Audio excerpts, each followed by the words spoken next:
So about 6 years ago, really serendipitously, Seth and I kind of both came up with the idea that there was a need and an opportunity for more education at the university in the area of really alcoholic beverages. With the bourbon industry, maybe it is a driver of that, but just the sense of this university just didn't have those opportunities that other universities would have. At that point, Seth put together one of the first courses that became part of the Distilling, Wine, and Brewing Sciences undergraduate certificate. He started the course in just basically those three subjects. And at the same time, I started the wine appreciation course. So a number of other faculty came on with us. Really, that program has grown. I think you'll talk a little bit about that. It's a very popular, really high demand certificate program.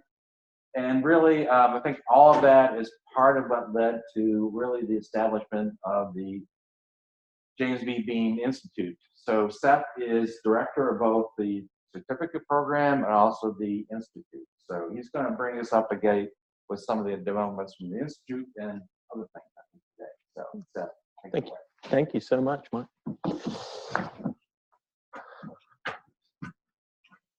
I really didn't know what to talk about today because I'm used to giving a scientific seminar, but I've given a lot of these lately, and so I've put together a whole collection of slides that may or may not have any thematic sort of continuity at all, but we'll just kind of wiggle our way through here. And I'm going to take time to acknowledge a lot of the people that contributed to us getting to where we are with the James B. Beam Institute for Kentucky Spirits. So there's 150 plus years of shared interaction between the bourbon industry and the state of Kentucky agriculture, if you like, but very much the University of Kentucky and the College of Agriculture, Food and the Environment. Because when you think about not just the production of distilled spirits, which is 95 to 97% of bourbon is produced in Kentucky. It's produced anywhere. It can be produced anywhere in the United States, but it's majority produced here. And you got about, I don't know, there's 8 million barrels or something there now. But there is an immense amount of grain waste. There's an immense amount of corn produced.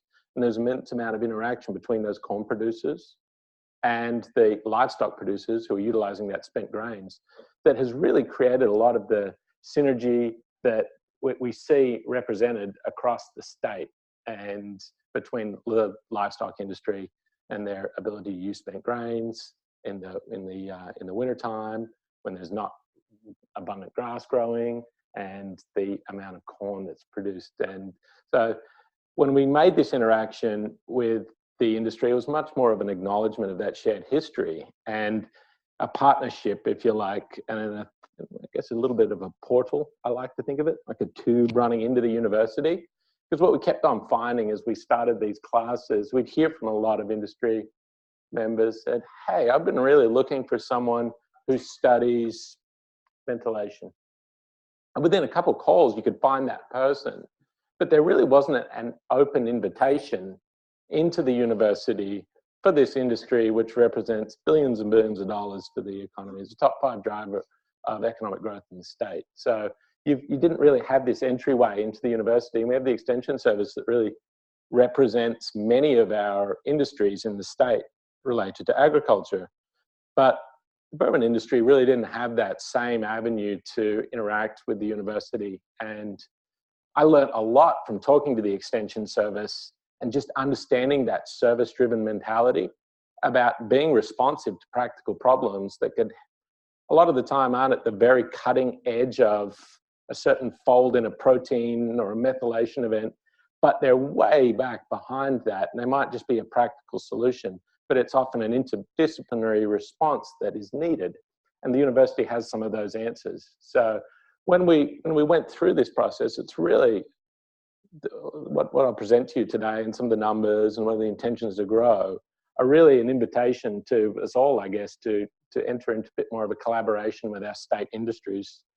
And to start with that, I thought I'd give a bit of an example of this research framework that was very important in my own development. And when I came through the University of Adelaide, the program I was under was the Cooperative Research Center for Viticulture. And that would be the equivalent of industries around the size of the bourbon industry, maybe a little smaller, that, in terms of value to Australia versus value to Kentucky. But what a lot of the industry members, somewhat like the Kentucky Distillers Association, chimed in and said, hey, we really need research done, and we really value young minds tackling problems that may be recalcitrant to our business, but we all share these issues. And I also had an advisor at UC Davis, which is another big wine school, and that's where the California Department of Agriculture served that role for sort of funding and developing some of those models. So these two continental industry-driven research pockets. And within, these are the main funders for this PhD program, and they funded about 30 different students over about a decade. But instead of giving our annual seminar to academics, there was winemakers, brandy makers, port makers, who really didn't give two hoots. I was going to use shits, but I was going to use hoots. But they didn't give about basic science. They wanted ways to help their businesses be more successful. And it was this really, but at the same time, there was academics in the room saying, hey, you've got to publish, you've got to get your PhD, you've got to advance science. So you've got to be somewhere doing something new and interesting at the same time. And so there's a really interesting balance there during this PhD program that really tied together research with practical application. It was always really attractive to me, and I very much enjoyed that, because I'd kind of come out of graduate school, and I got these two slides mixed together. I'll go back and forward. I'd come out of undergrad, and I'd worked as a wine chemist, and then as a sort of assistant winemaker, that's short for a shit kicker, who runs around, just cleans 24 hours a day and doesn't do any tasting or any of the fun stuff. But that's, and this is where I'd eat breakfast after a 12-hour shift running from 7 p.m. to 7 a.m. And this is a winery. This is an industrial winery. So this is on the scale of sort of, when you look at a business like Beam or a large industrial distillery, they're a biorefinery.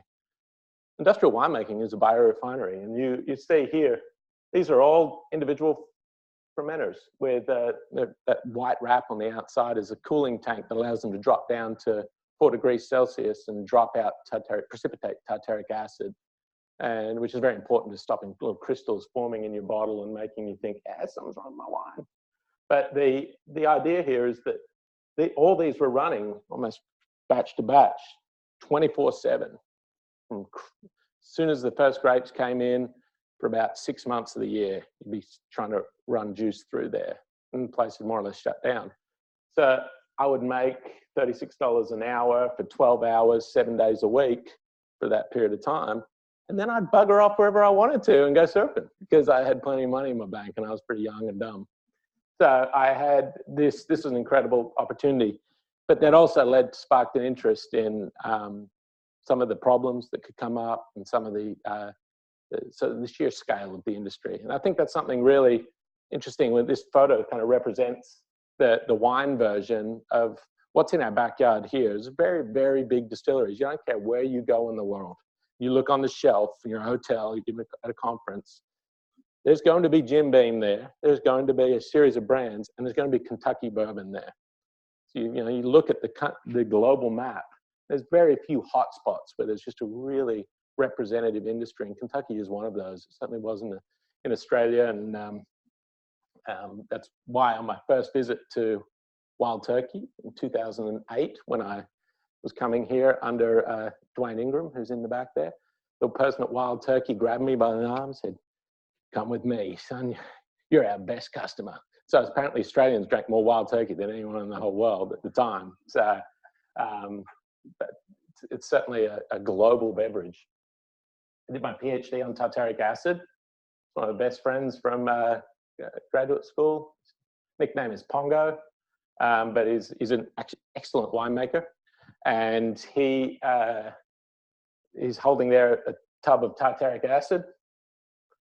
And of course, we had to rationalize everything in terms of dollars returned on our investment in our research, which I really realized more and more as I go through my career. That's something really critical that we don't always have to do as researchers, but oftentimes you had to sort of look through and think, all right, how much are we spending on tartaric acid in Australia? And at the time, a little study here, the Australian Wine Research Institute, that pH of crushed grapes had increased from 3.6 to 3.8 in about a 30-year period in Australia.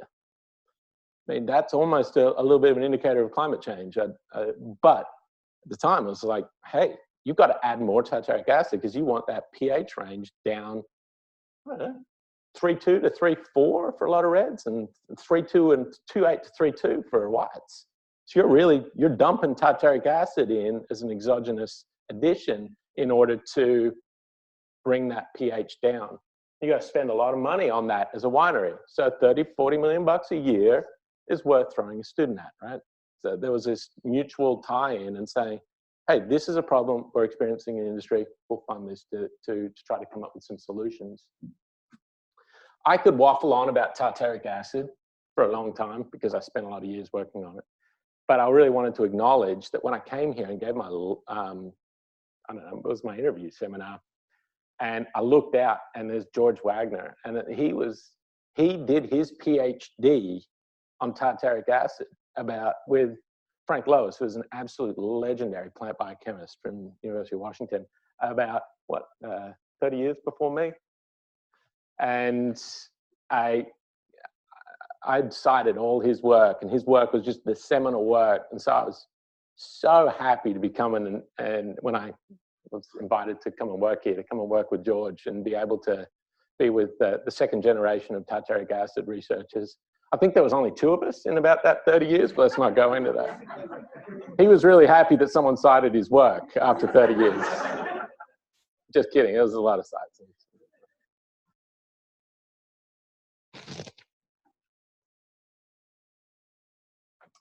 But I haven't sort of given up on basic research. We still do have a lot of projects going on.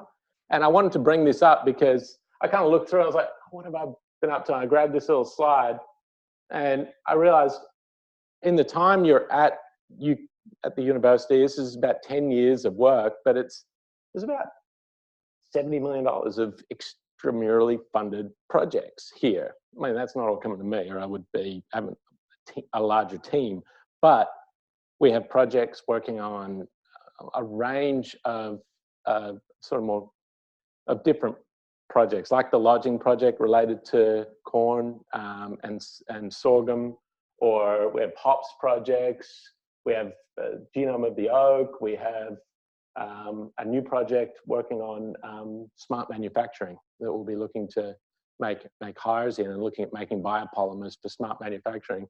And all this can come back to your ability to, I don't know, tackle both basic science and applied science, which I find very, very beneficial. I wanted to mention, I'm not sort of giving up on that side of the program as I give this talk, but I think this is very worthwhile for us as a college and us as in a university to invest in. It probably should have been here for 100 years leading up till now. So the Beam Institute, which will be shortened to, this is the James B. Beam Institute for Kentucky Spirits. It was named earlier this year with a $5 million gift to name the Institute. But the Institute will have a mission to support the entire industry. It's somewhat like the Mondavi Institute at UC Davis. Mondavi's name's on the door, but that institute works to support the entire industry.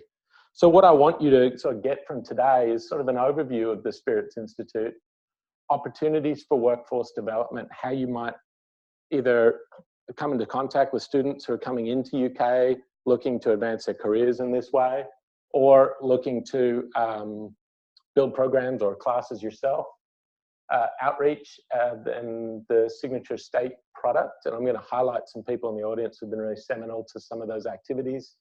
Our campus community. This is not just the College of Ag, Food and Environment. We have the Gatton College of Business, the College of Engineering, Arts and Sciences, now the College of Law, are all critically involved in this piece, because they all actually do quite a lot of work with the industry, and they're interested in putting that into a single location where it can be organized and people can find information so they don't repeatedly do the same experiment. Kind of covered that, but so why UK and Beam? Interestingly, one of the original Beams and Adolf Rupp broke a bottle of Beam on the Avenue of Champions when they named the street. And this is just a bit of an illustration of the partnership that's been there for a long time, but some of the new things that are coming on board. We have this is a picture of Fred No, who is the current master distiller at Beam. We have the Claremont Water Sanctuary, the Genome and the White Oak Initiative are moving things forward there. We have many people in this audience who are really moving ahead with Kentucky grains and interacting with distillers in new and innovative ways.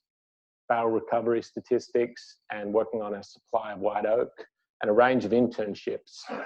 But one of the things that I think is really important is this idea of advocacy and sustainability. When we talk to Beam Suntory and Suntory in Japan have a 500-year vision, and they're so integrally involved in environmental sustainability as part of their DNA, as part of their footprint for that company, that when we started sort of talking about what we do as a college and sort of thinking about protection of water resources, thinking about land resources, soil, there was just so much overlap with some of these ideas that we all hold dear, that they found these is really appealing as a very organic union there with our vision on commitment to sustainable agriculture and water conservation, but also their vision of giving back and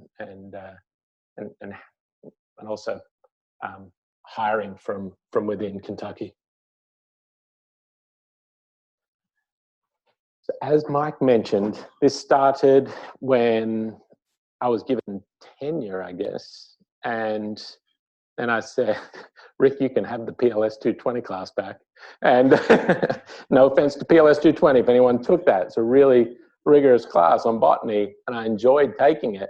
But this was something that I'd come from this background of wine and beverage alcohol, and I kind of had this opportunity to sort of stop and go, hey, what would I really like to do here as a tenured faculty member? I'm going to start this class. I started as a 1 credit hour class, and Mike was really, well, we were talking all the time because quite have a kind of a bond based on wine, and he started his wine appreciation class about the same time. But my class started as a 1 credit hour class, really focused on careers. And just letting, and it was about 2012 was the first time I taught the class, and just wanted to let people know that at multiple times when I left my undergrad, I had this opportunity to have a great career in this space that could have been very international. I know a lot of people who do this and have a very meaningful and enjoyable career in various aspects of science or business. And right here in Kentucky, you've got 20,000 jobs in your backyard with incredible salaries that you could end up traveling to Europe, to Mexico, to anywhere in the world where they have these signature industries, because these industries are quite large global conglomerates. In fact, Beam was owned by that same company that I was sitting on that, wine fermenter farm.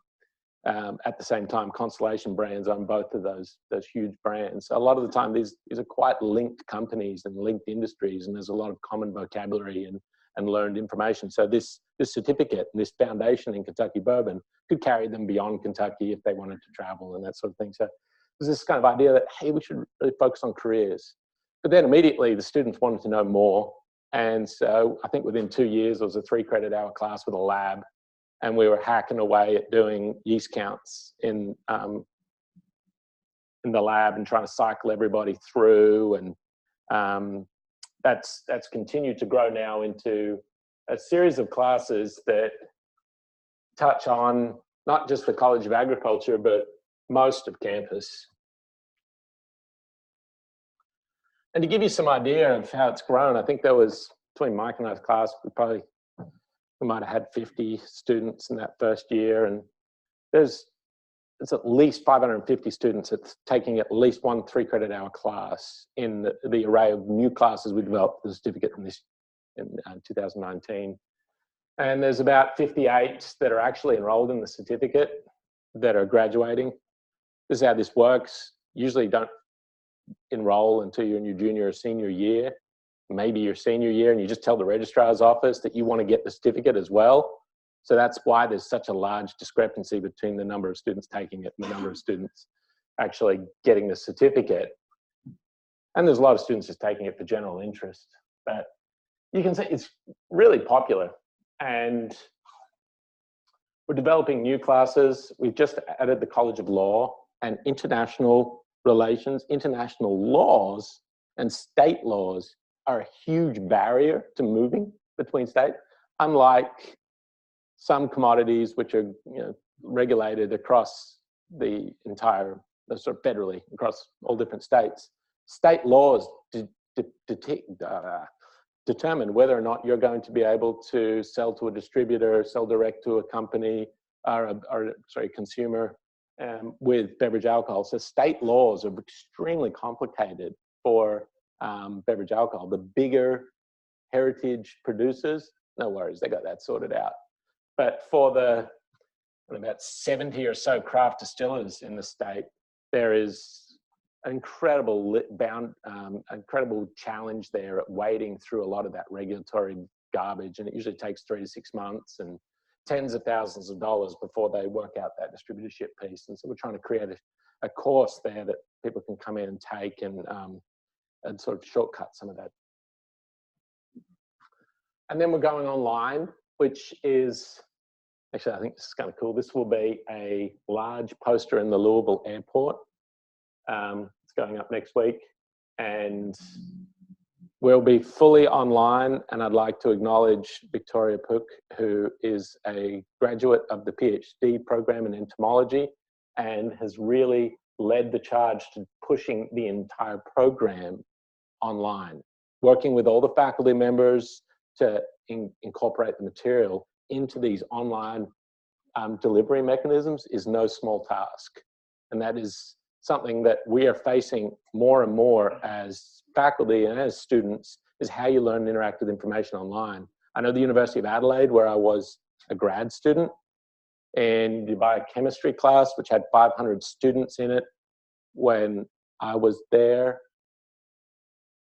2 years ago, after they'd gone all online and pushed everybody online, they had one class where you're mic'd up like this, and because I still keep in touch with the professor there was no people in a 500 audience seminar hall.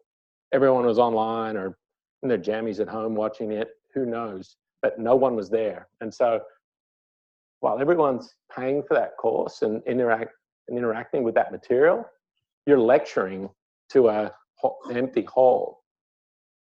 And initially I had huge reservations about this. I'm like, what's going to happen to higher education? We don't get that one-on-one interaction. We don't get to ask questions, dig into problems.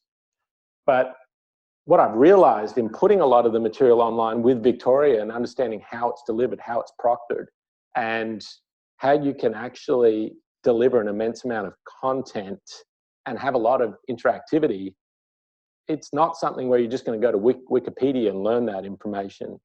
These online programs, if done right, can be really meaningful, but they take a lot of work up front. And I would say work that it just wouldn't have gotten done without Victoria. So I want to say a huge thanks there.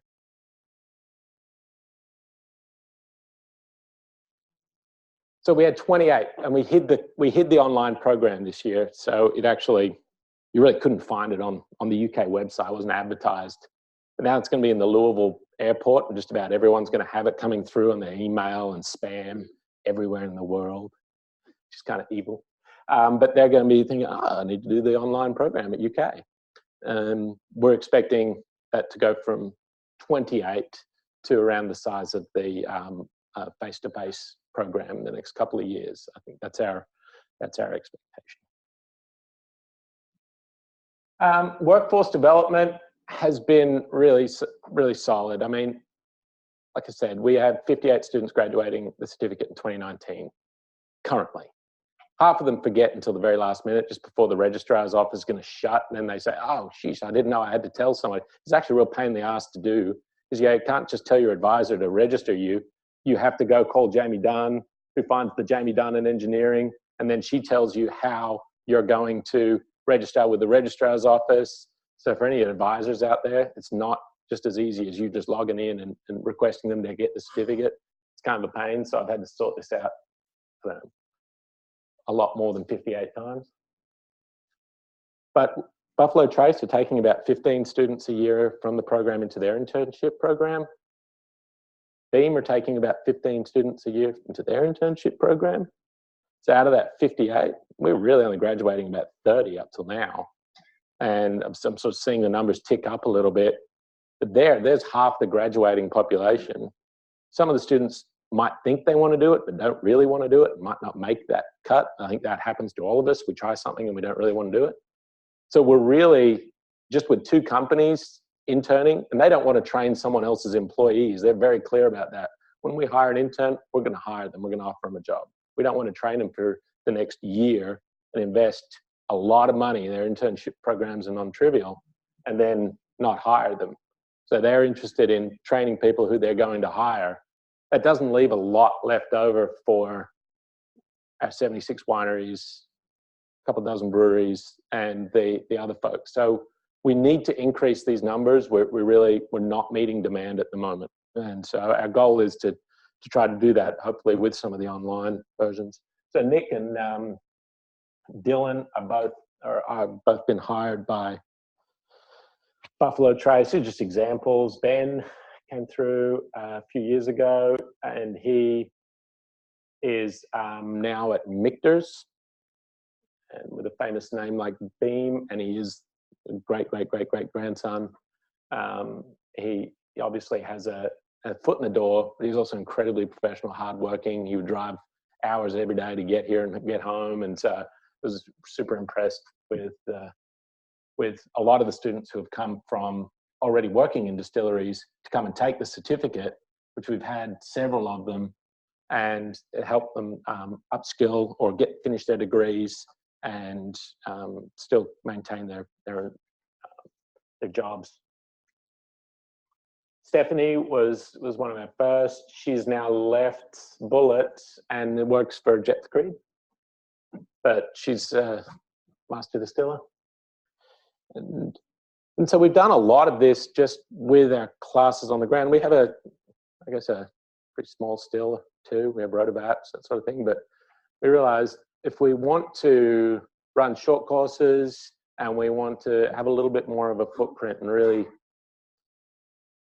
have an open door to this this industry, we needed to put something on campus for this. And with the emphasis and assistance of the Vice President for Research, the President's Office, all the deans, we organized both a large amount of effort from within the university and of course with our industry partners to put in the actual institute building, which we're going in over by Cooper House, to be a 7,500 square foot 2-story distillery with a flavor space and we work with a 12-inch column with a pot doubler that we can both do batch and semi-continuous runs and sort of teach both methods.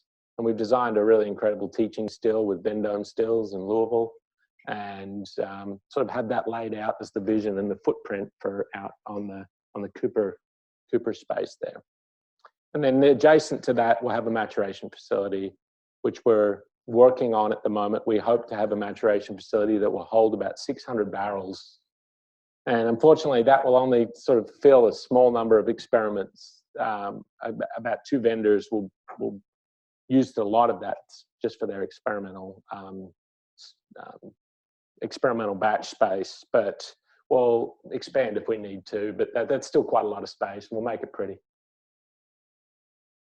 And so some of the projects, I was just going to run through some projects for about 15 minutes, and this is some of the fun science that can still come out of this initiative, and I hope you get a sense for the investment here. And this is a white oak tree on the Maker's Mark farm, Star Hill Farms, and This is a project that's supported by Maker's Mark Distillery and Independent Stave Company. An Independent Stave Company, I'd worked with them as a winemaker in Australia 15 years ago or something like that. And Brad Boswell was the fourth generation CEO of that company.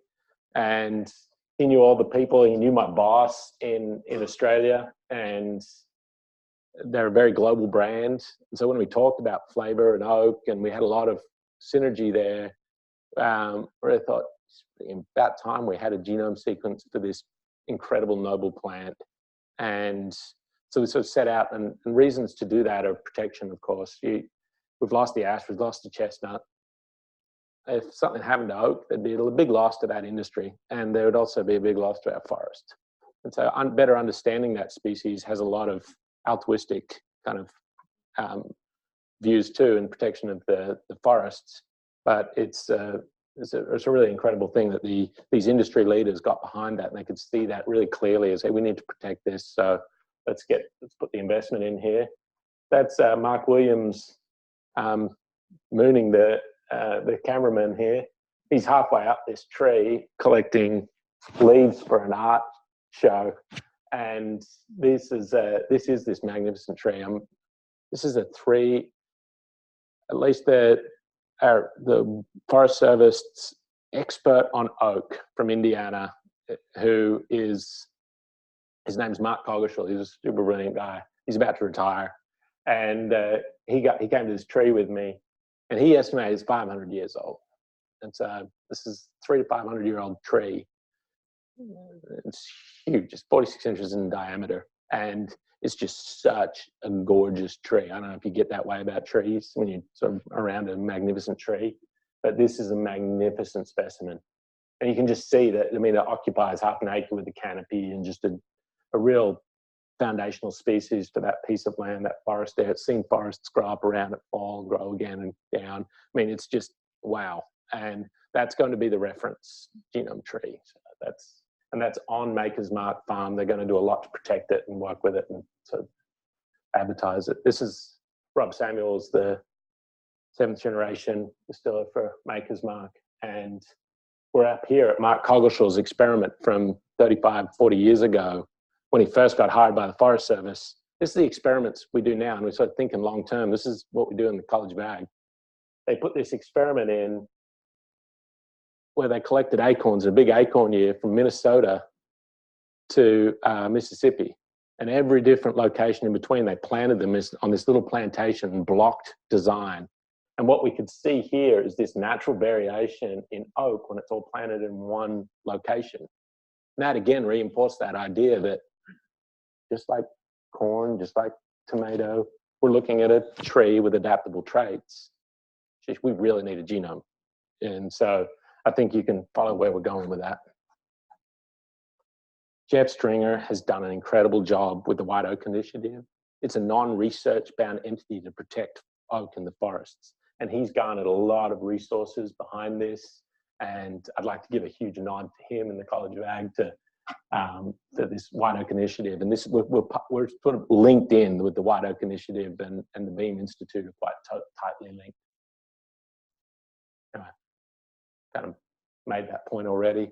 Entomology, you don't think entomology comes into this, and we have no entomologists in here. I just realized it's plant and soil science. But Mike Potter is a legend, you all know him, and Reddy Parley too. But here we are in a distillery looking at this little bug that's gotten crazy in the last 2 years. It comes through every little once in a while, but never to the degree which it's come through, and it's eating up the warehouses. It's called powder post beetle, but there's another bug. So he traced all these little holes, and there was 2 populations of holes basically. And you knew, I mean, it's just cutting these boards and looking through, and there's big holes and small holes. Like, there's a second bug. What's this bug? And I find research so fun when you look at through someone else's lens. And they identified the bugs, put into a publication, and this is what it does. It just goes into the wood. You don't even know the sucker's in there. It goes into the wood, eats it for 2 years. Then all of a sudden, I don't know, some poor sucker rolling a barrel down the 8th story hits a dead bit of wood, it falls through. And we had one incident where one was grabbed on. This is about when Mike got called and he said, Seth, come out with me. Someone was, I imagine, Cliffhanger, the movie, where they grabbed on, and it's Rocky Balboa, I can't remember, Stallone. He's hanging on to that side of the cliff. I just imagine this barrel just plummeting down to its depth, and this poor sod holding on. What just happened? It was power post beetle had eaten some of the boards. And this happens as a safety concern, but it's gotten really, really bad in the last 2 years. We don't really know why. And so Mike's putting out a lot of recommendations on Timbor, some boron treatment. It's actually developed in Australia because there's lots of bugs that eat everything there and they bite you too. But it's a treatment there that can be just simply inert treatment on the bottom story of a distillery, and you would never have these issues for 100 years. So this is a way that, just a really practical solution like that. And it's really something he knew about. He's been talking about it with his extension talks, but just getting in front of that audience, and now it's being adopted by a lot of the warehouse manufacturers. It's just a really good loudspeaker, is this institute. Barrel leakage is another question. Again, we've seen increased barrel leakage of late. And so, oh no, this is what I was going to talk about here. These bugs eat barrels as well. They're different bugs. They only really eat the staves when in the stave mills. They should never eat them when they're in there's actual liquid in the barrels. And there's a paper coming on that pretty soon. Spent grains, super complex puzzle. And this is the leftover matter after you've fermented. As we know, it's largely soluble fiber, which would be really good in all our guts, right? We don't eat, as a population, we eat about 25% of the amount of soluble fiber we should, while we're not all looking good on the inside. So if we all ate more fiber, maybe we should find a way to eat more spent grains. But this is where Jeff Limcooler in our experiment station, he's an extension person in livestock. He's been doing a lot of work to educate on correct feeding rates for cattle, because not only is this stuff got a lot of fiber in it, it's got a really high COD and BOD content, it's got a low pH and plenty of phosphorus in there too. So when it's overfed to cattle, it just goes in one end, out the other, and creates a toxic result in the streams because you've got low oxygen, you got fish kills, and you got problems. And so between the Secretary Snavely's office and the Energy Environment Council and our teams here, including Mark Coyne, who's been looking at a lot of the soil properties here resulting from this, this is a challenge, right? There's not an easy solution. We can't land apply it. We can't use it as fertilizer. So we really got to think of some outside the box solutions. And Joe Woomer, who's in the audience here, and Bodie from Biosystems Agricultural Engineering developed an extruded Cheeto made of these high fiber spent grains. I like to think of Cheetos because they look like Cheetos to me. They could, I think you can make them in any shape. You could probably make a Cheerio too, or a puff. And if you add enough cheese to anything, it'll taste good.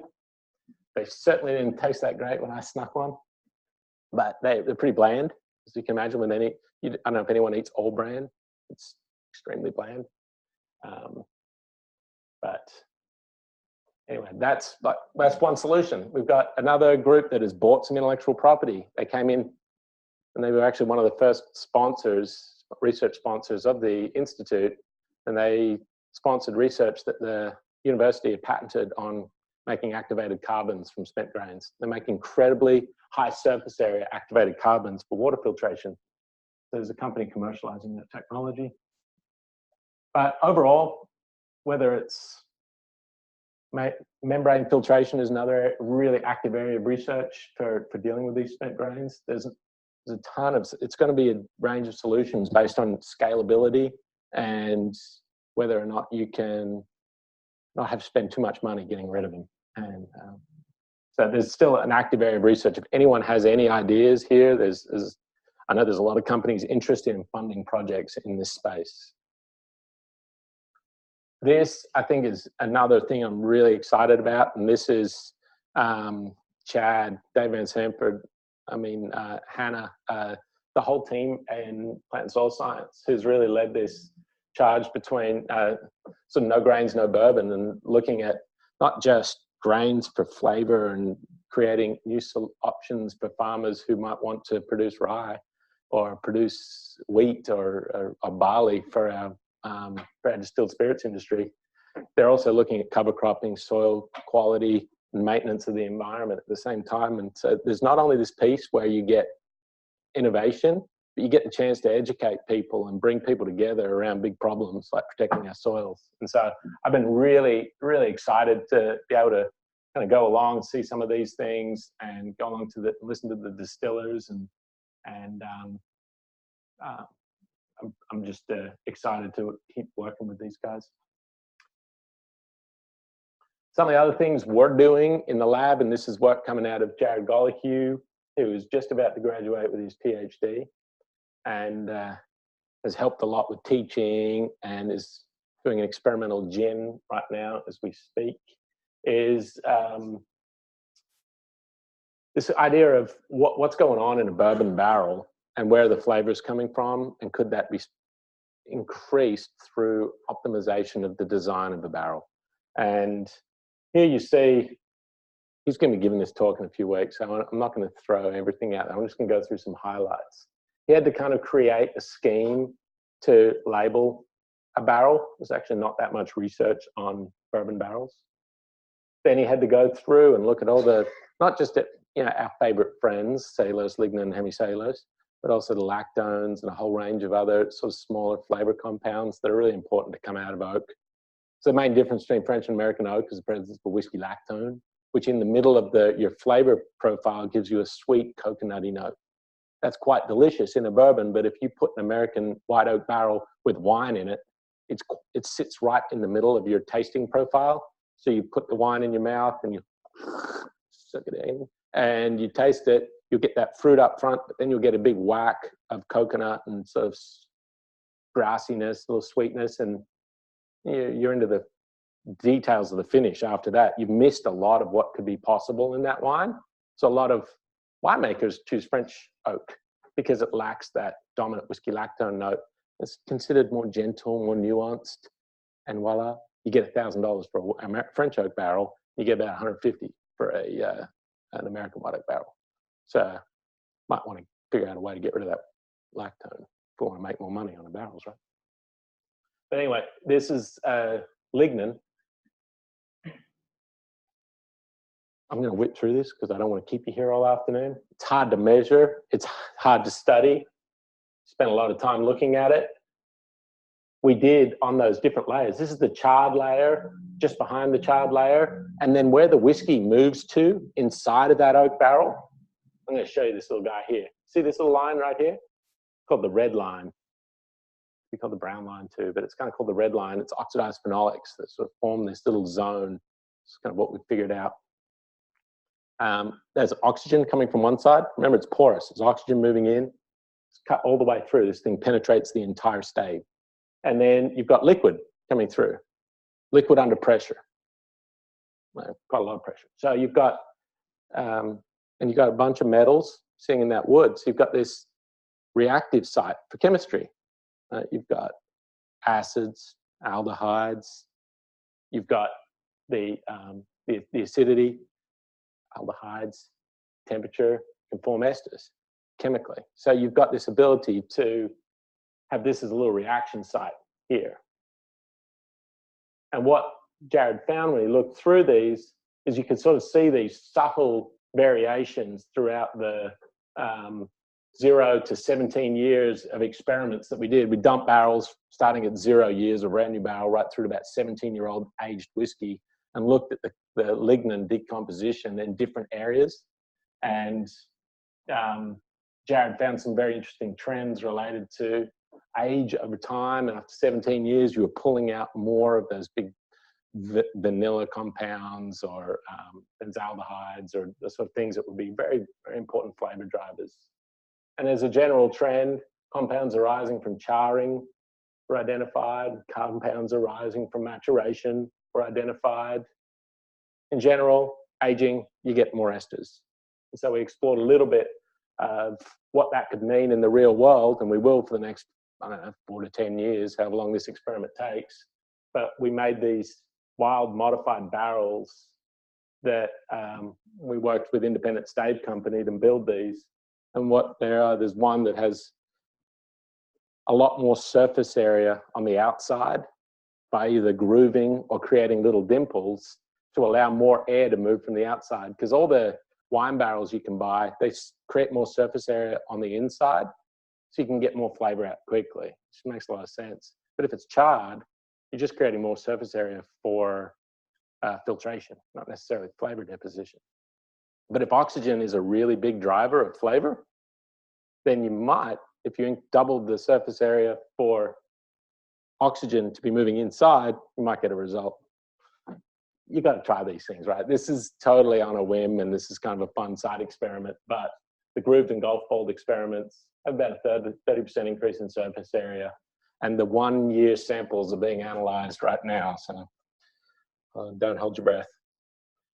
So we're going to offer services coming out of this, and it's going to be, this is kind of a general portal for what's sort of happened right now. And we've done everything from full analytical projects where you need a little bit more horsepower, as a distiller might be wanting to look through for anti-counterfeiting. They might be wanting to look through for real detailed characterization of some metabolites in their product.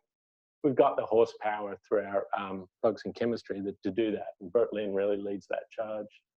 Our extension services, and that's where what I've enjoyed most out of this is getting out of my research world and working with extension and really doing applied problem solving, and in a way has been incredibly rewarding and really targeted some of the research we do in the lab now at more economic problems, which I very much enjoy. And so that really, I think that extension part is incredibly important to this. Data storage and management. We've got a supercomputer. We can store a lot of data. And what happened over the years is that we found is Seagram's did a hell of a lot of experiments. Beam's done a hell of a lot of experiments. But what happened is they lived in a filing cabinet, and when someone retired, all that information was lost. And it's happened several times. And I've heard this again and again and again. So what we're trying to do is compile proprietary information on sort of, and catalog that information from all these projects.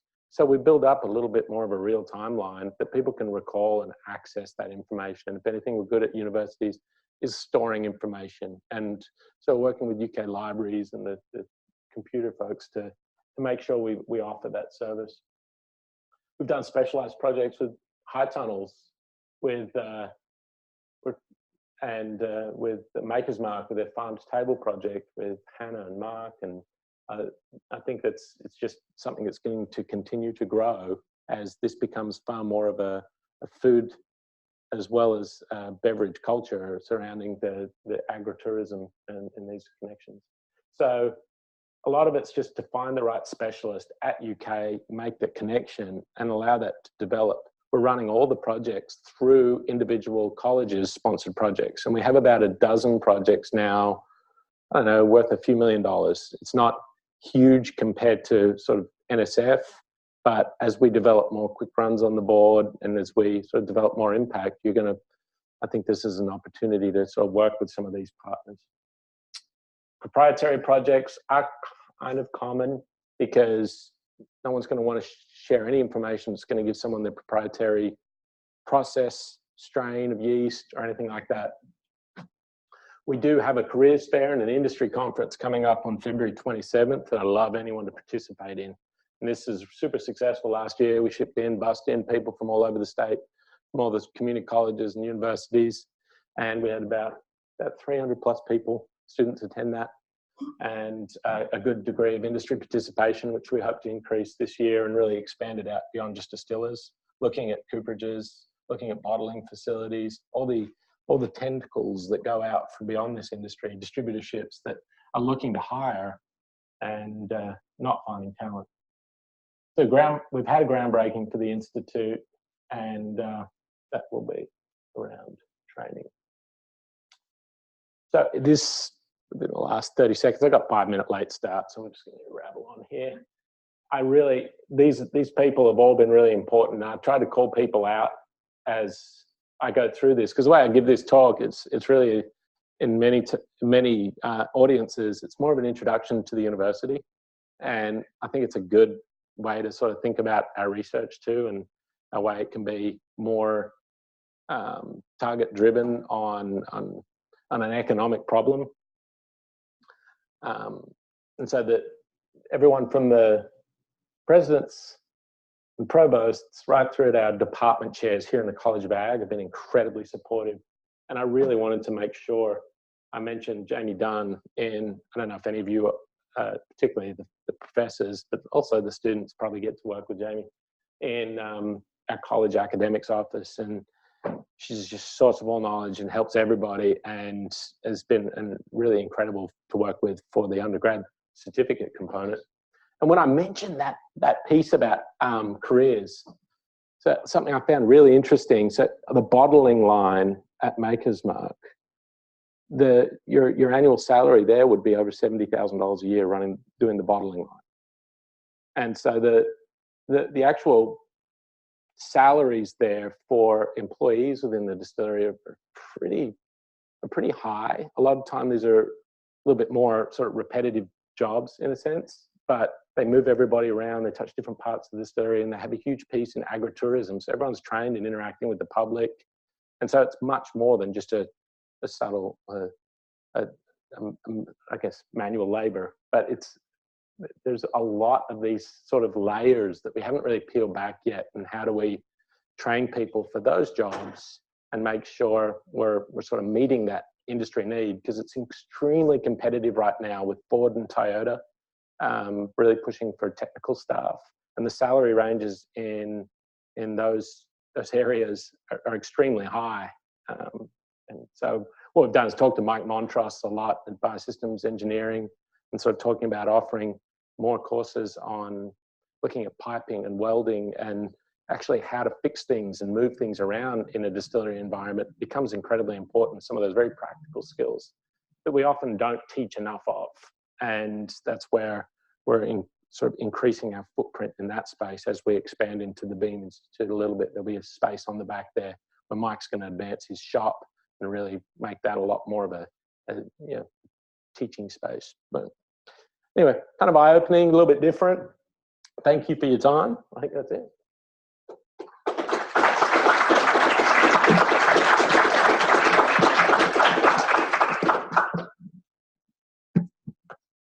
Questions for Seth?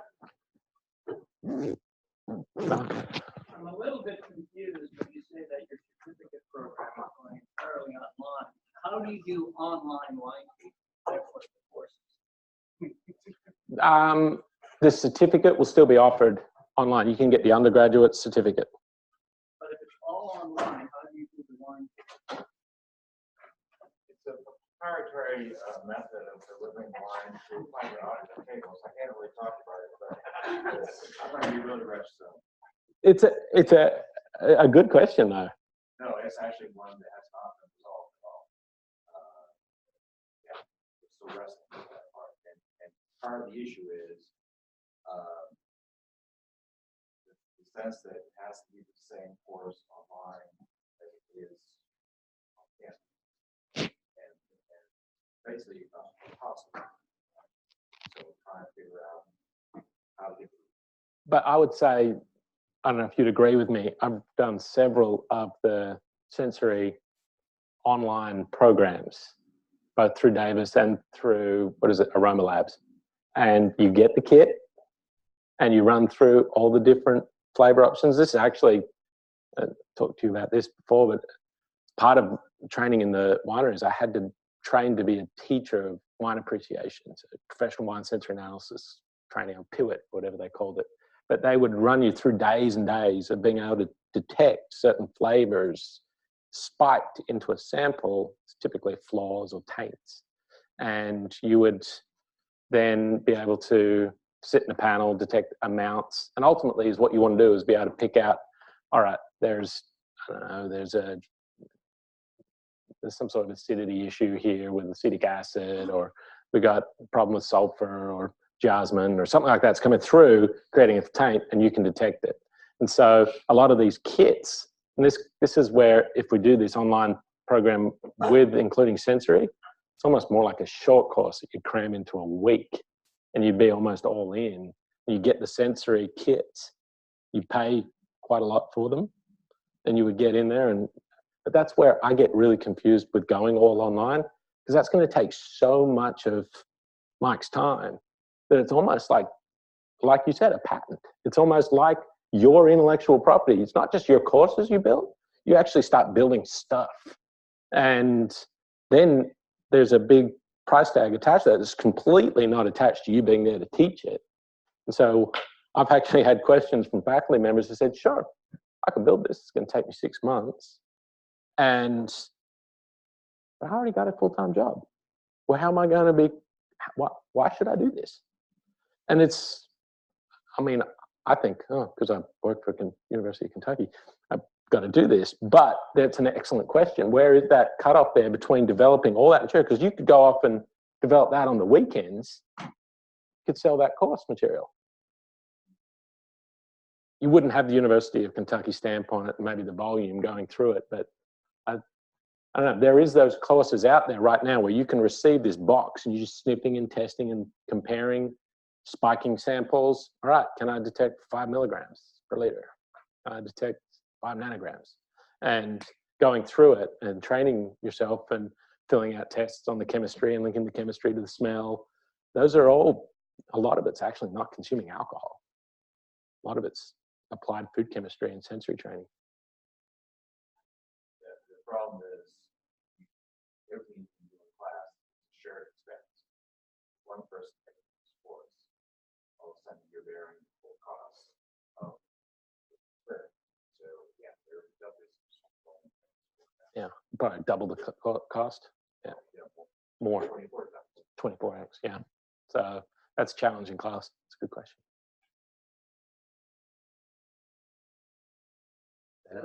You mentioned the small grains. Isn't corn a major part of bourbon also?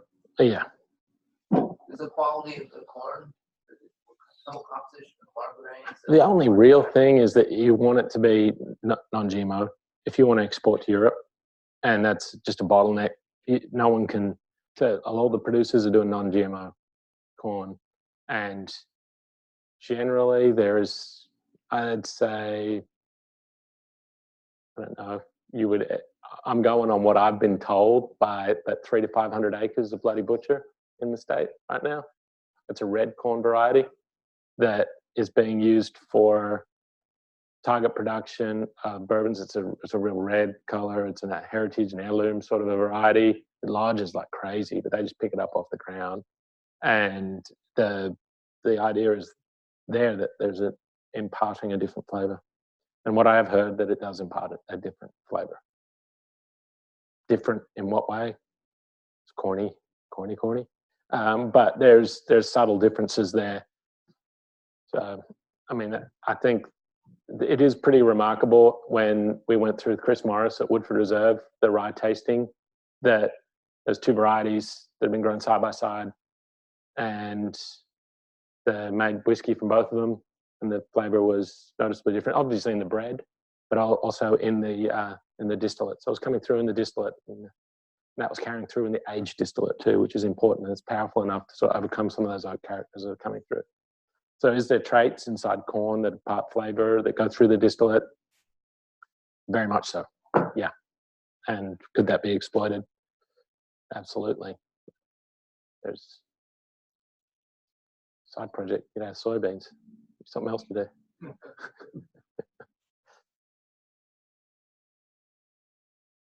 Yes and yes. So, my genomes have historically been notoriously difficult to class. Do you see any challenges arising under wide open sequencing project associated with like genome architecture or anything like that? For sure. So what we've done, we've assembled a pretty awesome team for it. And we've got Meg Staten down at Tennessee. We've got John Carlson, Penn State, and Dana Nelson, Bird Abbott from the Forest Service. And so we've already got really high quality long length DNA. So we'll get the short and long reads done by the end of this year. We'll have the RNA-seq done as well. And so that'll be strategy is to get short length, long read, assemble them into contigs. We've got somewhat of a little bit of an architecture or a chassis coming from the French oak.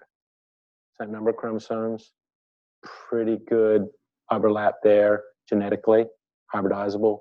So we can use some of that information. So we should be able to thread a lot of that information. Then we have a cytogeneticist that's gone through and already run the cyto on a lot of the specimen there. So we understand it's going to be difficult. Then we have a mapping population that's been developed down in Tennessee with full and half sibs that we should be able to dig into and utilize that information for additional sort of architectural pieces when it comes to bootstrapping this thing together.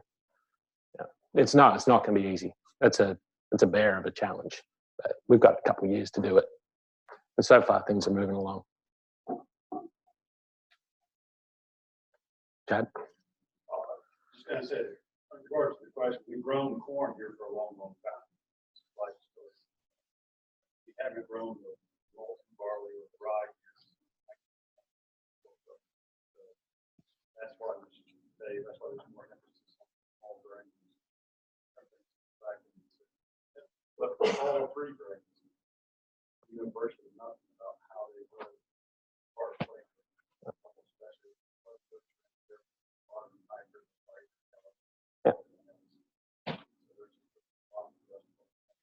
I mean, that's one of the initial experiments we've talked about when we get the still house up and running. The first 100 barrels are already kind of dedicated to those sorts of experiments as sort of, hey, what are the top selections for fitting in really nicely with, so you can maintain your rotations between corn, beans, and an overwintering small grain.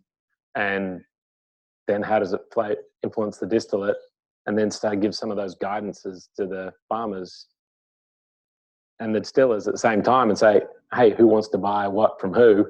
And those relationships can kind of sort out from there. But it's not going to be, it's a long-term effort. It's probably a good 10-year project. I think it's going to be one of the most exciting and meaningful things we could do, though, because if we can get that through and get that option, and just hearing the movement from 20 bushels an acre to 35 to 50, got to get to 75 bushels an acre on the rye in order to make it profitable for farmers and fit into the rotation so they can go back into beans or corn, well, mainly into beans, right?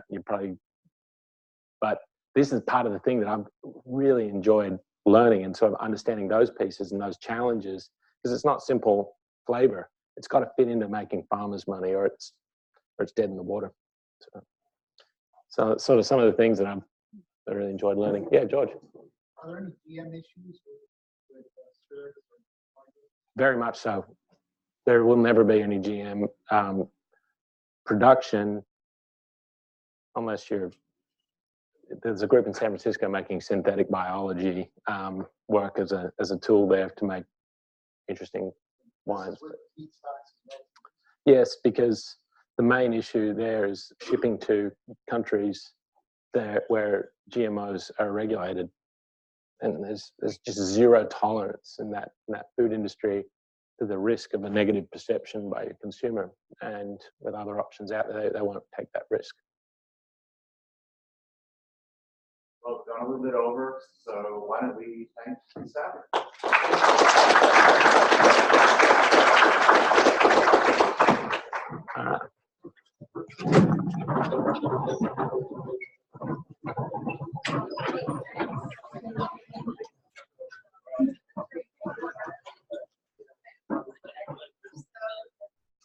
This is going to be the teaching space in the reconstruction. Okay.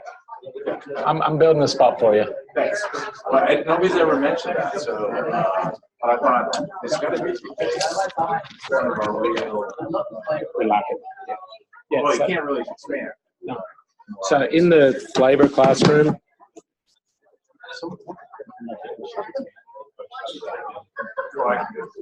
Just said, just turn it off, basically. power. Yeah.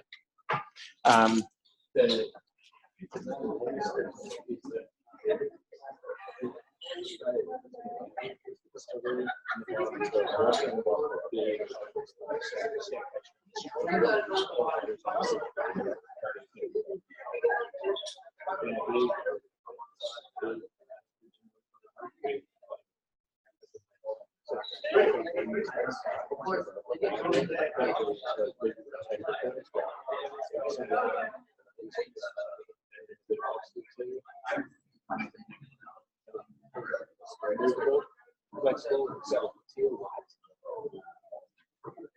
so ability to connect it to really connect it to Mendati wherever we want to go. And but you really and so the idea is in terms of flexible, so when this technology is out, we do the whole thing. It's the one course I have to admit that